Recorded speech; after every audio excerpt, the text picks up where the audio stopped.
राय, नवनीत कसाना, शक्ति शरण सिंह, नवीन सिन्हा और कमलकांत गौरी जी मौजूद हैं। ये जो भारतीय जनता पार्टी के अंदर नेताओं के बीच में तो ये चर्चा है ही, कार्यकर्ता भी इस चर्चा को आगे बढ़ा रहे हैं कि डार्क हॉर्स आडवाणी ही होंगे, लेकिन ये कश्मकश दोनों तरफ से है। आडवाणी जी भी अपने आप को पिच कर रहे हैं और मोदी जी भी पिच कर रहे हैं। क्या दोनों कैलकुलेटेड पिचिंग दोनों की तरफ से हो रही है क्या? देखिए, ये अंदरूनी मतभेद अब खुल के सामने आ गया है, क्योंकि विजय गोयल जी का बयान मैंने स्वयं सुना।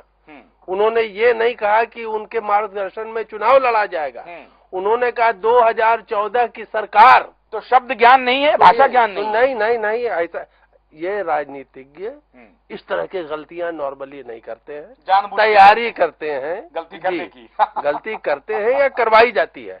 उन्होंने कहा 2014 की सरकार एल.के. आडवाणी जी के नेतृत्व में बनेगी। अब ये जो भावना है ये एक धड़े का, उसमें बीजेपी के बाहर हो चुके गोविंदाचार्य भी पहले बोल चुके हैं और बहुत से नेता इस विचार को रखते हैं। शायद नीतीश कुमार जी भी इसी को पिच कर रहे हैं, बीजेपी के अंदरूनी कलह का। तो अब सोचिए, लेकिन एक बात तो बिल्कुल स्पष्ट है कि Narendra Modi is the rising star. जिस तरह धीरे धीरे न सिर्फ कार्यकर्ता बल्कि देश के भी एक अच्छा खासा वर्ग ये चीख चीख कर डिमांड कर रहा है कि बनाना है तो नरेंद्र मोदी को ही बनाओ। अब देखिए, बीजेपी की कश्मकश ये है कि अगर नरेंद्र मोदी को डिक्लेयर करते हैं तो बहुत से नेता नाराज हो जाएंगे।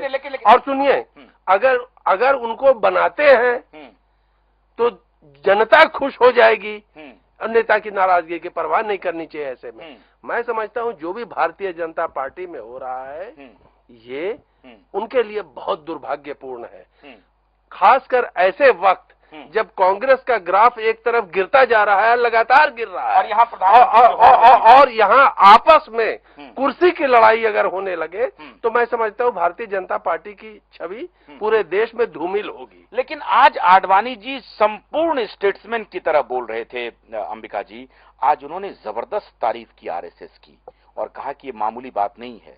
आरएसएस के विचारकों ने कहा कि भारतीय जनता पार्टी एक ऐसी पार्टी बने जो सिर्फ हिंदुओं की पार्टी ना हो और वो समावेशी राजनीति करने वाली पार्टी बने। और इतनी भूरी भूरी प्रशंसा, बड़ी मजबूती से उनकी आइडियोलॉजी को इतने पुख्ता तरीके से पेश कर रहे थे।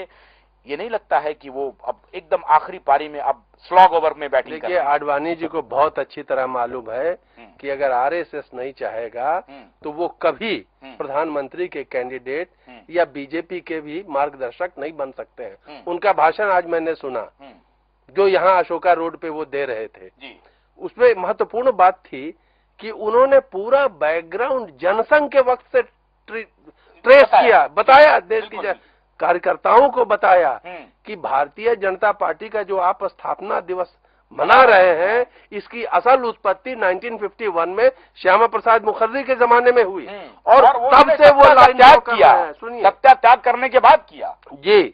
तो आडवाणी जी भी अब धीरे से हिंदुत्व एजेंडा भी आरएसएस का पुश कर रहे हैं, क्योंकि उनको मालूम है अगर नहीं करेंगे तो नरेंद्र मोदी मैदान मार ले जाएंगे। तो अब ये मोदी बनाम आडवाणी अब तक तो कल चल रहा